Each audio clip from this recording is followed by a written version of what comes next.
So we weren't planning on filming this episode, but the internet and more importantly, BookTok seems to literally be losing their minds over the casting of Off Campus. And I feel like this is something that this has kind of been a point for me of something we've been discussing for a while of BookTok is almost becoming a less and less safe space for people.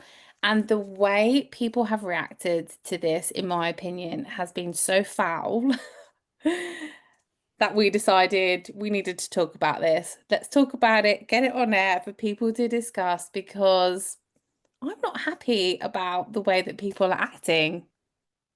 No, I mean, my immediate reaction to some of the videos on BookTok were, Kim, there's people that are dying.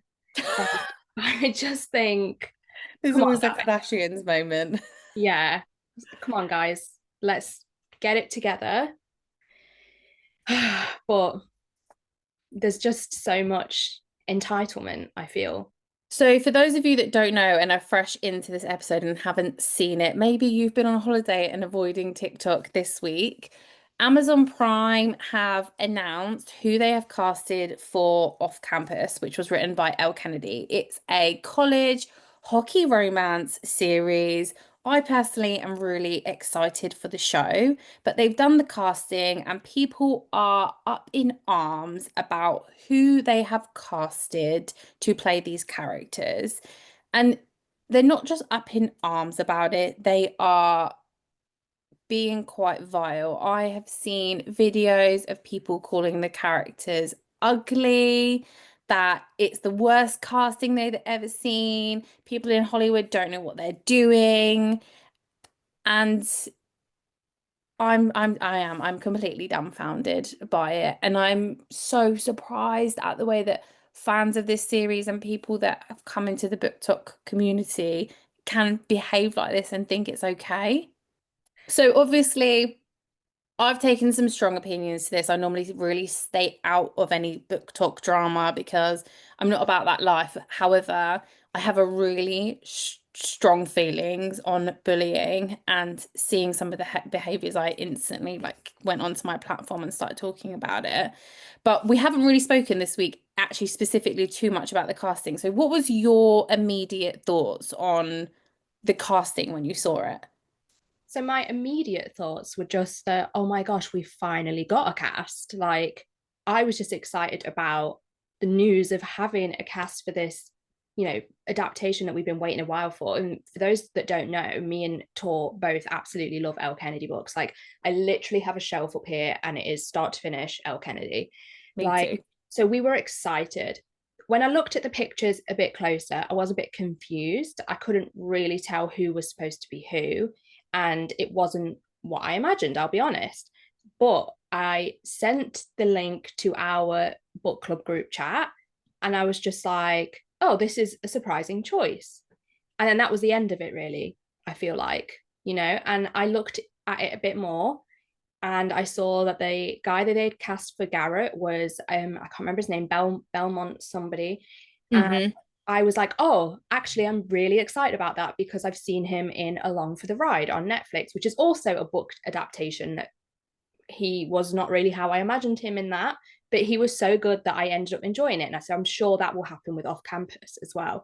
So my initial reactions were also a tiny bit surprise and disappointment, like other people, but I got over it very quickly because I did some research and, then that was that. And do you feel like it surprised you, like people's reactions online, how intense they were? Nothing surprises me anymore with casting. Absolutely nothing. I knew because as soon as I had seen the Instagram post, even though I saw it within 20 minutes of it being posted already, the comments on Elle Kennedy, like her actual collaboration post Mhm. with Prime already were so disrespectful. So I honestly have like zero expectations for casting announcements anymore. Nobody is ever happy. Yeah. I the first thing I saw about it, because I mean, you know what I'm like with the group chat. Like sometimes if it's like 100 messages and I'm having a crazy afternoon with the kids, I just skip past it. So Yeah. I don't remember seeing anything about the casting. The first thing that I saw was a video. I sat outside Zola's school about to pick her up, and it was a big creator absolutely slamming it. And she put like a screen grab up and green screened herself talking about it. So it was a quick flash, but I was like, I wasn't surprised. I personally don't expect castings to be hit the nail on the head. Exactly the description in the book is going to be the exact description like on screen. It's just unrealistic to expect that you're going to be able to fit to every mold. And reading through the comments, like I said earlier, it was foul. The language that was being used, the sense of entitlement to have characters exactly how you imagined them. And I'm sorry, but if you can sit there, even as a bunch of friends, you're batshit crazy if you think you're going to be able to get the casting right because we all imagine characters so differently. Like, you Yeah. live in La La Land. I mean, realistically, when they're described in the books, we have a hair color, an eye color, and an age. There's not probably too much more to it than that. There's no detail on facial features. You might get an eye color, skin color. We know with Elle Kennedy tends to be one skin color, and that also leads Yeah. to another point is that she said from the beginning with this casting that they are going to be making it more diverse. So if you were a fan of her, so much so that you had a strong reaction to the casting, surely you would know that information or you would have taken the time to research. Yeah. And it baffles me because on one hand, BookTok in general, you know, screaming out for more diversity. And I would put money on how many of those people that are screaming about the casting look back through their feeds and they'll be like, what to read if you're looking for more diversity. And yet they're up in arms because every single character is not exactly how it's described in the book. And let's face it, like you said, you get hair color, an eye color, a skin color, but from the personality of what and who you're reading, you build out this kind of perfect person in your mind. Like you're never going to get that. Yeah, it's just unrealistic as well. And like people's fan casts, sometimes, a lot of the time, are pictures they have pulled from Pinterest. Like, do you even know Yes. if this person acts? Do you know Exists. It how could be good? a person with a good camera. Yeah. I mean, do you know how good their acting is? Do you like the people that is the person that's often fan casted as Tucker is literally about 34. Yeah. Like you want him to play a college character. And then I now, mean, though, who's the character that plays that woman that she's in Bridget Jones, but she's also the ghost girl in Harry Potter? oh yeah, the one that's in She's Warranted like as 50 well. and still plays it. But Yeah. yes, I absolutely get your point. Like realistically, it's not easy to cast someone that's much older. And most people that are reading this is new adult fiction off Mm, campus. It's new adult. We're talking about college aged people. yeah. Most of the, I say most, the demographic of people reading it, they're aged like 16 up to like their 40s and 50s. Yeah. So everyone's going to imagine something different anyway. But also, like, the guy that they have cast for Garrett is, I think, 27 or 28. And the Hmm. girl that's playing Hannah is 18. And that people are kind of up in arms about that as well because of the age difference between them. So you really can't win because Mm. if they had cast someone older, the people that they actually wanted to play the off campus characters, then that would have just been happening in tenfold. So Yeah. which do you want? Make your mind up. It's And on that's the thing, you're never going to make everyone happy. never, absolutely never. And that's why I really wasn't surprised because this has been happening for as long as I can remember. Like this has been happening since I was a teenager and all my favorite books were being adapted onto screen. A Yeah. good at the end of the day, a good film or a good TV show is a good film or a good TV show. It doesn't matter who is playing them. It's either good or it's not. It could be the best looking people in the world, fit the characters perfectly to a T, but it could still be terrible. So on that, have you ever like book to screen adaptations? Like I have a couple of examples. I have one specific example of this, but you read a lot of books and love to watch TV and film. So do you have any where it's either been like perfect on the nose but the acting's been terrible, or it's been completely different and you love them? Like, let's talk about it because I feel like people aren't thinking about that this has happened before and we've loved it. Yeah, my perfect example of a casting that I did not initially like was when I saw the Twilight cast. And people our age who can remember that time might remember that there was literally a petition to get Robert no longer cast as Edward because Do people were not remember not, that. yeah, people were not happy, and people also were not as happy with Kristen, but less so than Edward because obviously he's meant to be this like perfect man. Um, People were not happy with Rosalie. People were happy with Alice until they saw her in the film, and then they said she was too tall. So that one was a really, really big one. And I also was not at the start not thrilled with Robert Pattinson being cast as Edward because he just looked nothing like I imagined. And I had seen Harry Potter and didn't even really like him as Cedric that much. Like he was fine, but I didn't fancy Yeah. him. So I was also not happy. I did not sign the petition, even back then, I would like to add. But this is where expectations come in, I think, because from the beginning, Stephanie Meyer had said that her dream Edward was Henry Cavill, who at the time was Sorry, in, what? yeah, at the time, Henry Cavill was in the TV show The Tudors, and he looks quite different to how he looks now. Hmm. But by the time they made the films, he was way too old. And I the was about to say because when I think about like Robert Pattinson, like Henry Cavill now, like I feel like he's much older than Robert Pattinson. No. yeah, I think he's probably about 7, 8 years older than him. I think he's early 40s, isn't he? And Rob's late 30s or something. Okay, yeah. Um, so yeah, that was like expectations, were off the wall. People wanted this perfect man who was already well established and like was playing a very charming character in a huge Hmm. TV show already. And then they got Rob, who at the time hadn't worked in something as mainstream as Harry Potter for a good few years. So he didn't really have like an established audience. Yeah. But when I saw it, as you know, I loved it. Like Yeah. I mean, obviously those films are objectively terrible, but I loved them at the time. Yeah. The cast meant nothing to me as I was watching it. Even Rosalie, who really doesn't look like how she's described in the books, loved her. And that was another Yeah. thing where like they put diversity, albeit the smallest amount, in the film because Stephanie Meyer had only written all white characters, but they made Laurent black and stuff Yeah. like that.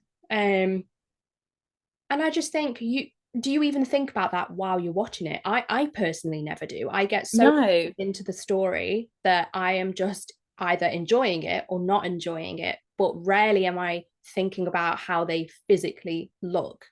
Yeah.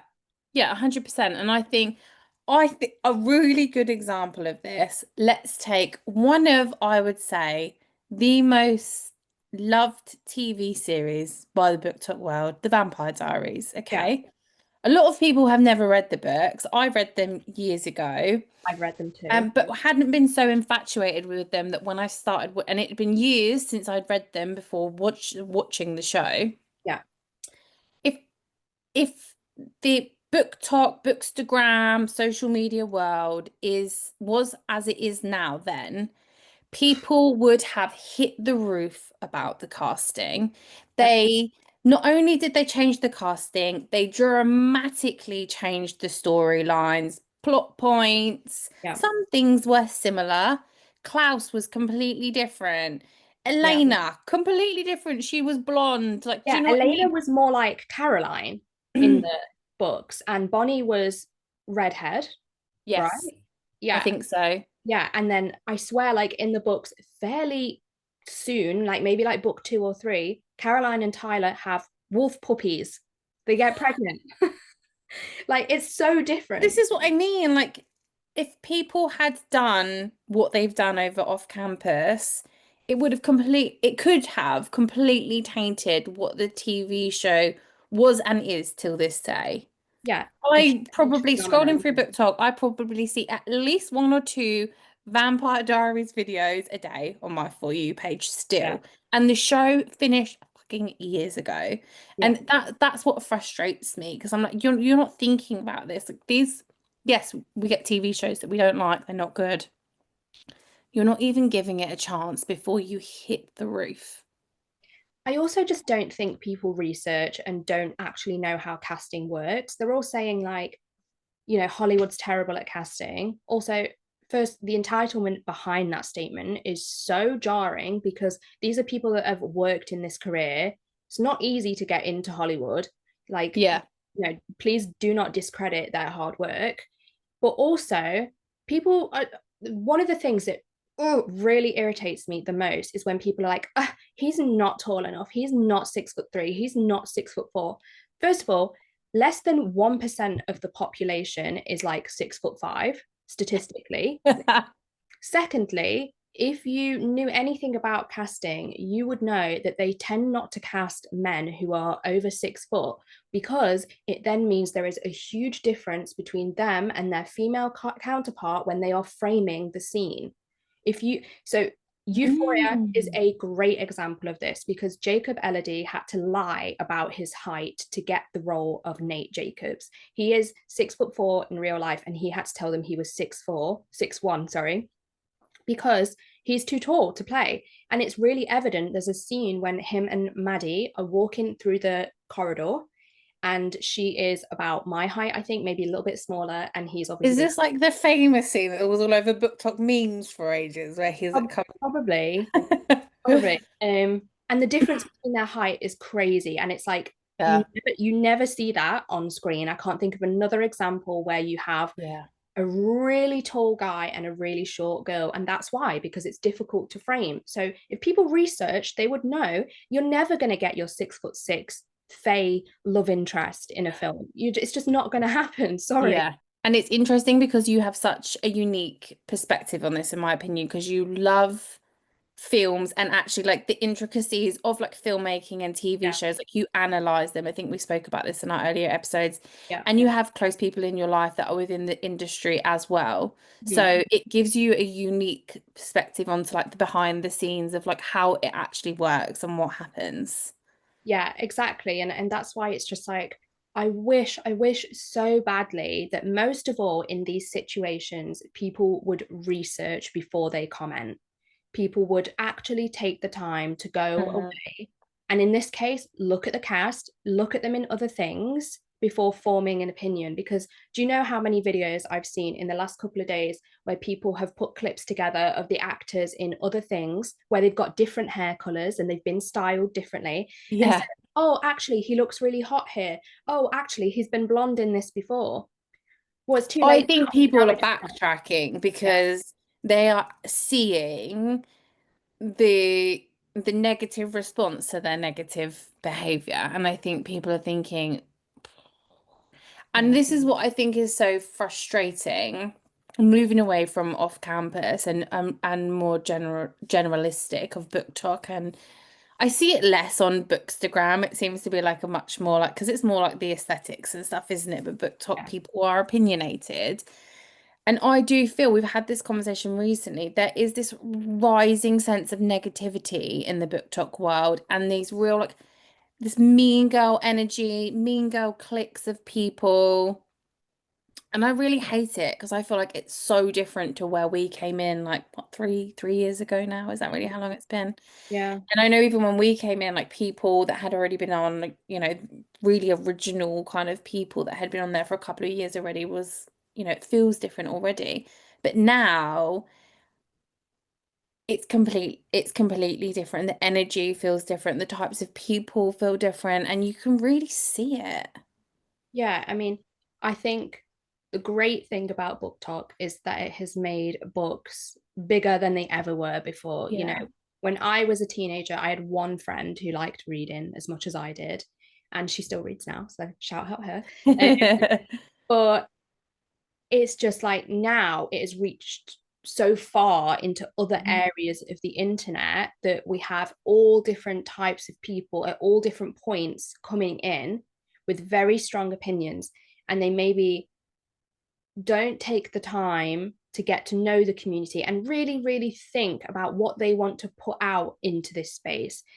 And that kind of ties in with something else as well, which is that I really think, like, in general, whether it's BookTok or just across the whole internet, people do not think about the digital footprint they are leaving behind. Yeah, You know, such a good point. if you are under 25 and you are commenting horrendous, vile comments on Fancast or anything, calling people ugly, saying they look 40, that is a really bad digital footprint to leave behind. Employers could see that. Like, it could even just put people off you that you know in your real life if they see you acting like this. Like, 100%. people do not think about their digital footprint and take it seriously, I don't think. I completely agree because even years ago when, TikTok wasn't even around, Instagram was, but Facebook was probably like the most like prominent. I work in HR. I've seen people's careers be flattened by these types of comments. You go to conferences and you hear companies come in and talk about social media when it was on the rise and how their employees should be using it properly. Companies look at it. Yeah, they And really, people lose their jobs over things that they say, even if it is meant in jest, it's in personal time. I've seen some wild things that I feel like, oh, I feel so bad for that person that they lost their job over that. I can imagine me saying that in a WhatsApp chat to my friends, yeah. And not online where everybody can see it and will always be able to see it. Even if you go back and delete your comments, how many people, like that, for instance, that video that I was speaking about earlier, thousands of people have commented on that. How many people have already saved that video onto their own devices to send it to someone else? So yeah, even if you go in and realize I've made a real boo-boo here, I need to go and delete my comment, it can still be found. Other people are re-uploading it, yeah, it's especially ones that crazy. get so much attention. Yeah, and like, people green screen record rather than stitch. Like, there's so many variables that mean it's not as simple as just deleting something. And also, realistically, how long do you think you're going to be able to be a content creator? Do Hmm. you think, if even if you, I don't care how many followers you have, you could have a million. Do you think if you're a 25-year-old talking about books right now, that when you're 57, you're still going to be doing this full time? Probably not, the chances are. So at Yeah. some point, you are going to, if you're a full time creator, you're going to have to enter the workforce again. Like, just think about it before you commit to stuff like that, Hmm. honestly. I mean, I feel like I have a unique perspective on this as well because I did do a video once that was quite critical in tone, I would say. And Hmm. it got a lot of traction. Like, I'm talking 900,000 views. And Yeah, it's crazy.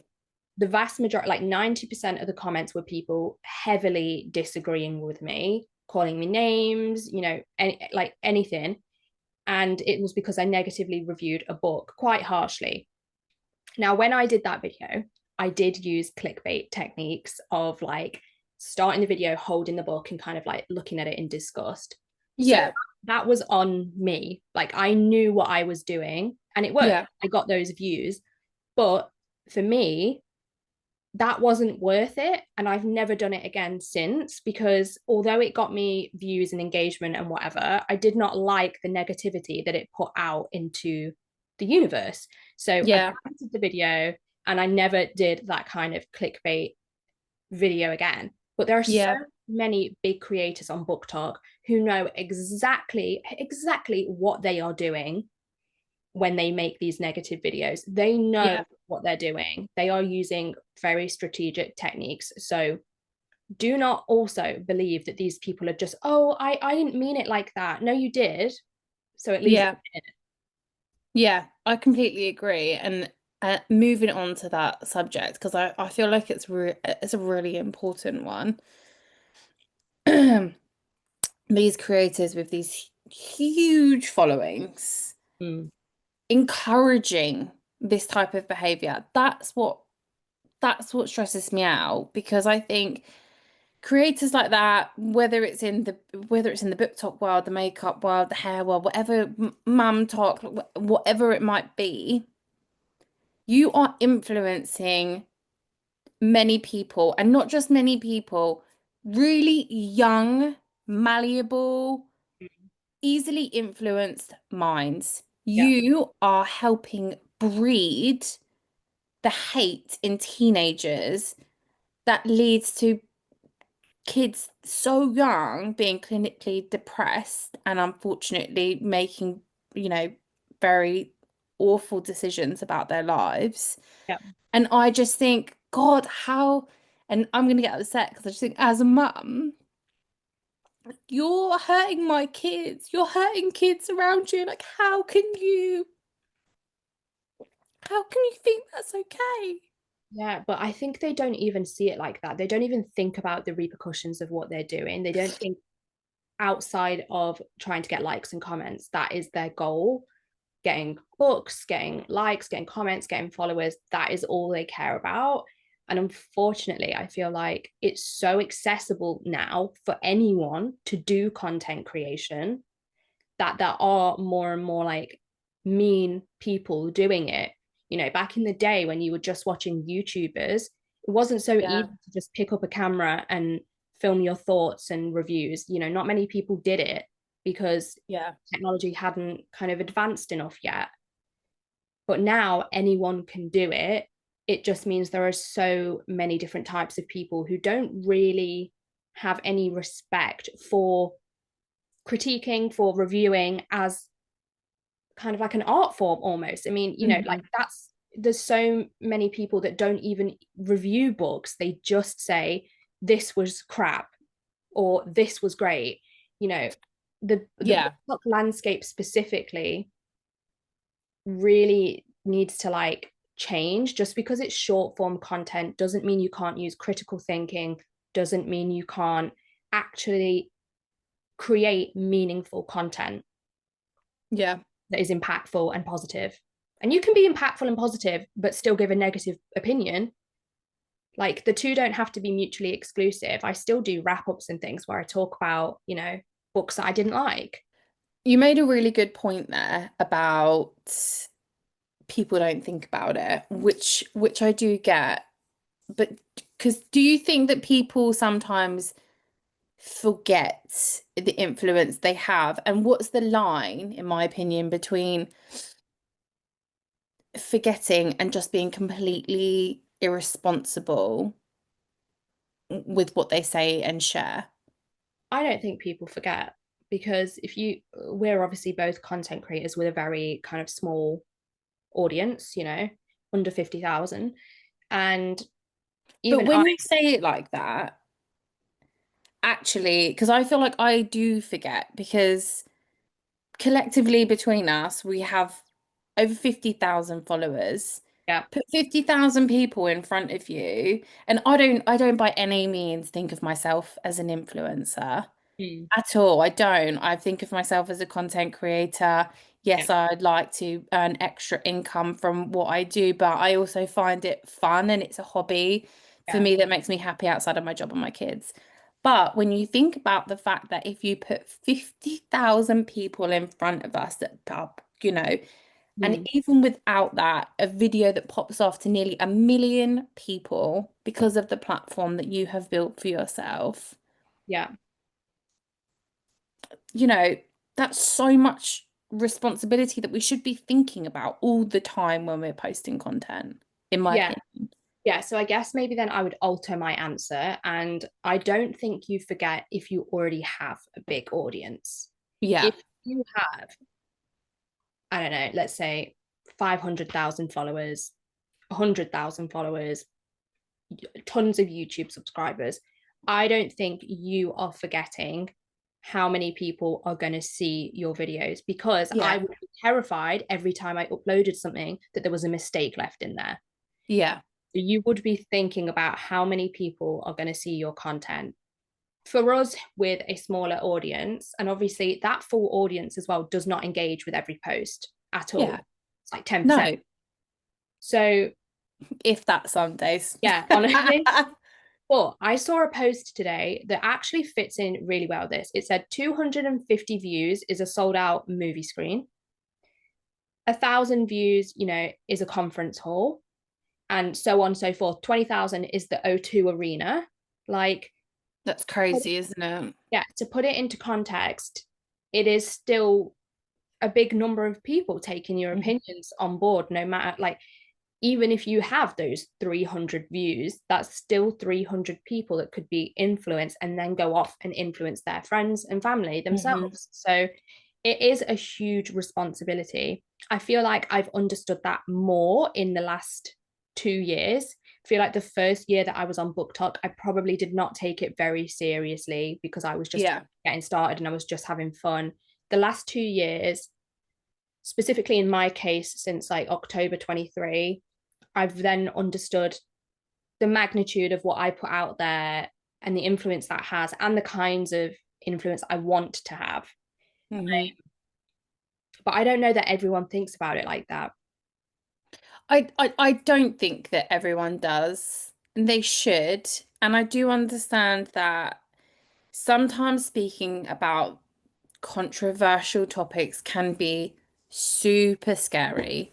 I Yes. myself get really worried that I'm going to say the wrong thing, whether it's about sexuality, whether it's about race, whether it's about war. I get so in my own head that I'm going to say the wrong thing that I choose not to talk about it because I'm so freaked out about the backlash because I and that's another point, right? You get fearful of it because of BookTok cancellation. The Yeah. cancel culture over the last 18 to 24 months, I would say, has been so insane and it infuriates me no end that I've watched lovely creators, authors get cancelled and really like lose steam so quickly over one person making a video. And yet creators like this that are consistently saying nasty, hurtful, influential things to their followings, people just continue to follow them. And I'm like, how have we ended up in this space where nasty, it's like being in a highly dramatized American TV show in a fucking high school. Yeah. Like the Mean Girls, Yeah. like because everyone wants to be their friend. No, mate, they're never going to be your friend. Even if they're nice to you, if they saw you walking down the street, they are going to fucking blank you. And I would much rather have a small 30K following with a small, like small to largish, would I call it a small group? I feel like know so many things about so many of my mutuals, like, Yeah. and I constantly make friends. Yes, I'm not best friends with everybody who interacts with my content, but people that consistently have. I've built friendships with. Let's take Jem, for instance. She's been interacting with my content for the longest time. Slowly and progressively, we've built a friendship, and I finally got to meet her the other week. And I was like, you are a fucking babe. Like, she's Yeah. so lovely, so nice to be around, warm. And I think that's how it naturally happens. But if I met anyone at an event and they were like, oh, I love your content, like I've been following you for a while, I would always be so nice, like try and have a conversation with them. Like I'm super fucking awkward, let's face it. I'm not very good at small talk, but I would always be nice to anyone. And some of these creators we know, well, I know through the last couple of weeks, have actually been called out recently for their mean girl behavior. Yeah. I mean, it's just very clicky. And as well that even though they seem like the cute little friendship group, they're just using each other for views. Um, so there's that too. It's so clear when people do that. Call a spade, Bronte. Listen, you know me, I've got a big mouth. Um, but no, I completely agree. Like, book talk for us has always, I think, been about community. Like Yeah. that is something that me and you really focus on, both of us. I personally try to reply to every comment I get. I know people that like my videos who have never commented. Like I know their usernames, I look out for them. Yeah. There's people that do comment that I look forward to their comments. Like book club people that when they first started liking our content, they didn't have their own accounts, but now they have like bookstagrams, and I love seeing their content and their recommendations. Like I Yeah. view it as community, not following me per se. Like Yeah.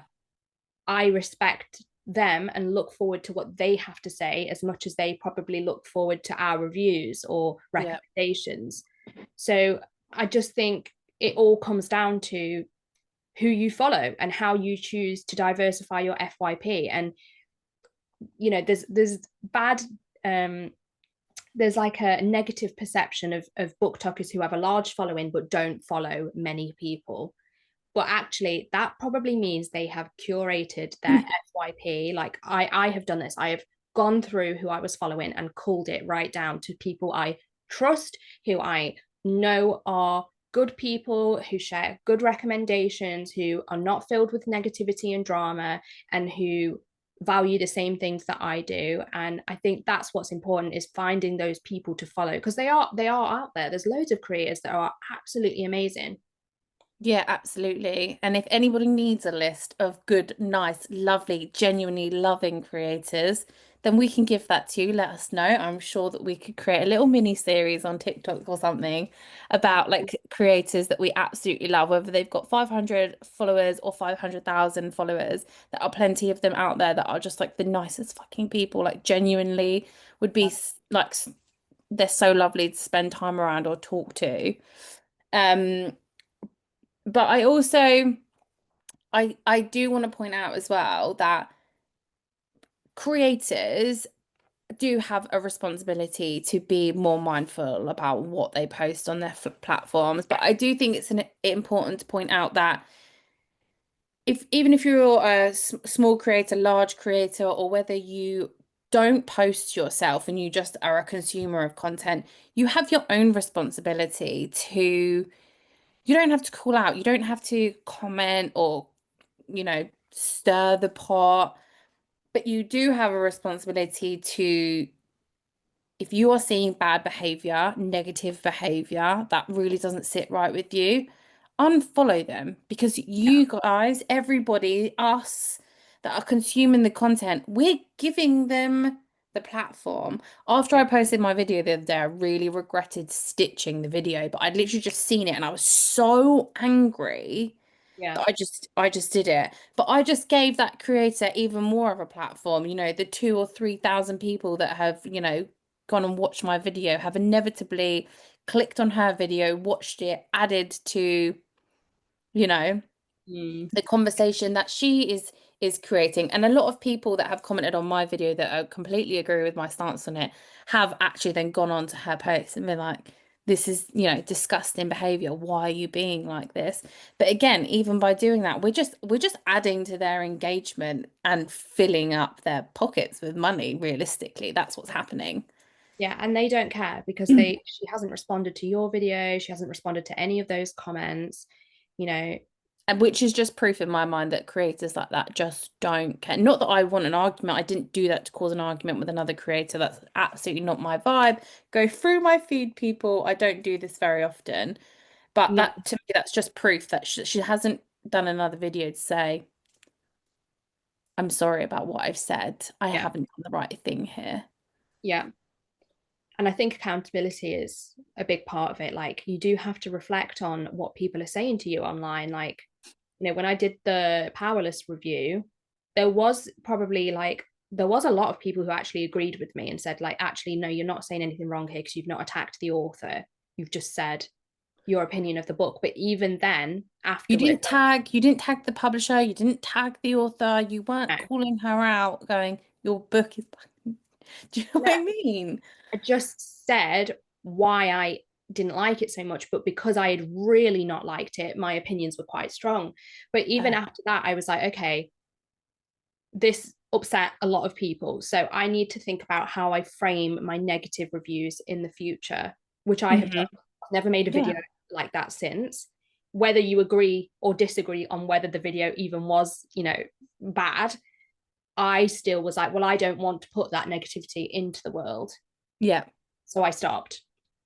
Yeah. I couldn't agree more. I think it's we can all have opinions. It's the way that we frame things. Like I make spoof videos. I did one the other day because I've been reading the third book in that series. I'm not really enjoying it. And I did a voiceover being like, oh, like Yeah. why am I putting myself through this? But that is part and parcel of being in any community. Like people are going to have different opinions. There is a line for me between that and negative, nasty bullying type of behavior. Yeah, 100%. It's definitely, there is definitely a line, and I don't think people always know where that line is. And Hmm. that's how we end up in these situations. And people egg each other on as well, like replying to each other's comments and just getting more and more angry. And it's just icky to see, Icky behavior.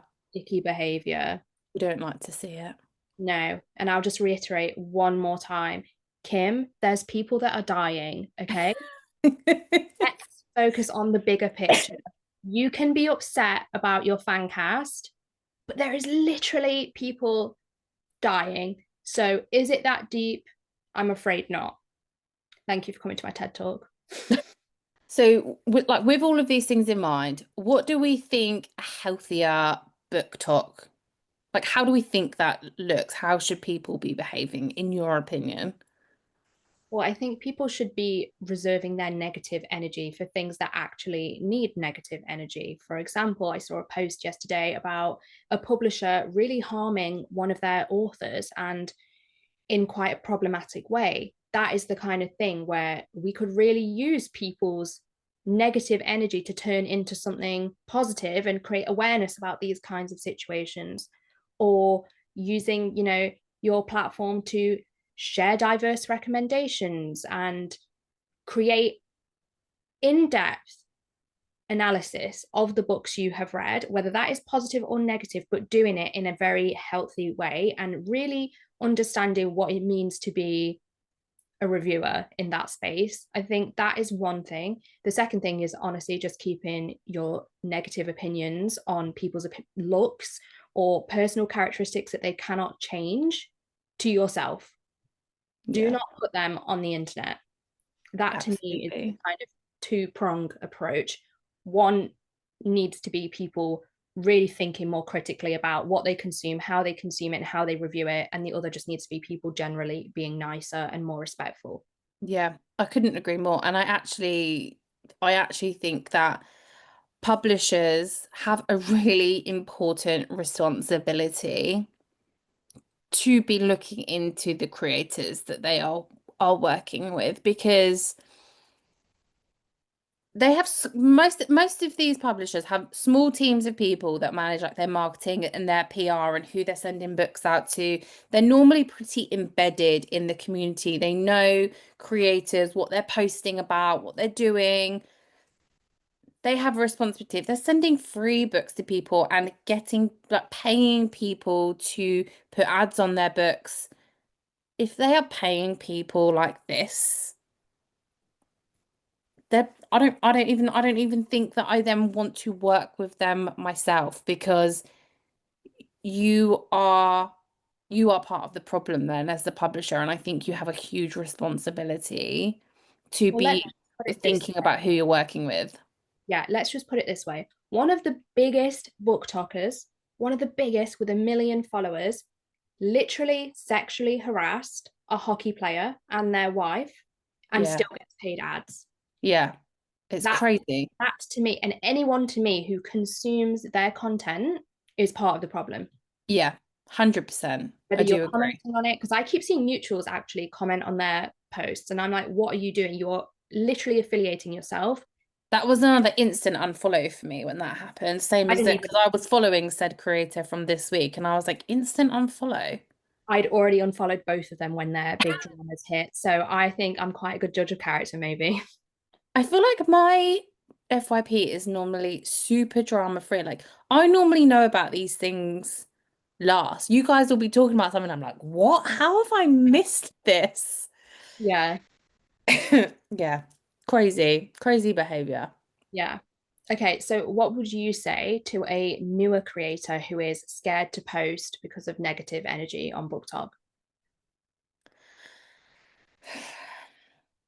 I feel like it's such a difficult one because you can never control other people's actions. You could post the most PC, harmless content in the world, and someone could still have negative things to say about you. And I'll give the same advice to people that have messaged me saying, "Oh, I wish that I had the confidence you do to actually post." And for me, you have to be your most authentic self. That Yeah. is the key. Like authenticity is key for me. I remember in the early days of my content where I was trying to be like other creators, I was going nowhere, not really making any friends in the community. And as soon as I started to be more myself, the community grew, the following grew. I had more fun with what I was doing. I wasn't thinking about it after I posted. I would just post and then, later come back to it rather than sat there like, oh, because it felt so wrong. And I think if you can be your most authentic self, you're going to find your people. You're going to find the people that you genuinely click with, that you genuinely have friendships with. And that's amazing. I've watched so many amazing relationships flourish on this app, like us, other people in our group that we never would have met, us besties. When I think about someone who I follow and absolutely adore her content is an author. Her name's Ali Fisher. Yeah. And she just does like the most like fun, like she's just unapologetically herself. Her Yeah. videos always make me smile.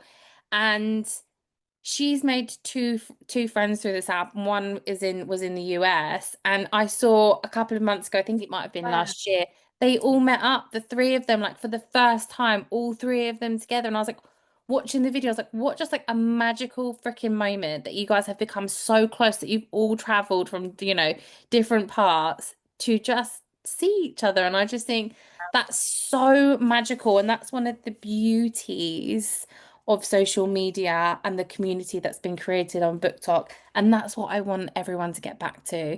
Positive space that is about something that we all love rather than tearing people down because it makes me really sad, as we saw earlier. And Yeah. if you influence my kids to do bad things, oh. No, but I agree. And also, I think we should mention that the Gem tour was talking about earlier is Gem L. Preston, and she is actually an indie author. And so she is someone in this space that we really love and respect. And so you should all give her books a go because she deserves it. Yes, absolutely. She is a fantasy romance girly. Yeah. And she's just like the fucking best human being, like so supportive, so lovely. So definitely little shout out for Jem there. So if this has hit home for anyone, please always know, feel free to slide into our DMs. We are always happy to talk to anybody. Be you, be authentic. Remember that you have your own accountability, whether you're just a consumer of content or a creator yourself. Please make good decisions. And we freaking love you. Thanks for listening to our crazy, unhinged, off the cuff talk about toxic book talk. Yeah, thanks for listening, guys. This was a one-off episode out of sync with our normal schedule, but we will resume service shortly for a kind of less ranty episode, probably. But if you agree, like Tor said, drop us a comment and let us know your thoughts. Otherwise, make sure you are following us in all the places. We're obviously on TikTok, we're on Instagram at Girls Unplugged, then we have a YouTube and a Spotify. Also, it would really help us out if you can review our Spotify, just a shameless self promo there, but that would help if you could give us a star rating, five, obviously. But um, but yeah, thanks guys, and we will see you next time. And Bye. always remember to look after your mental health.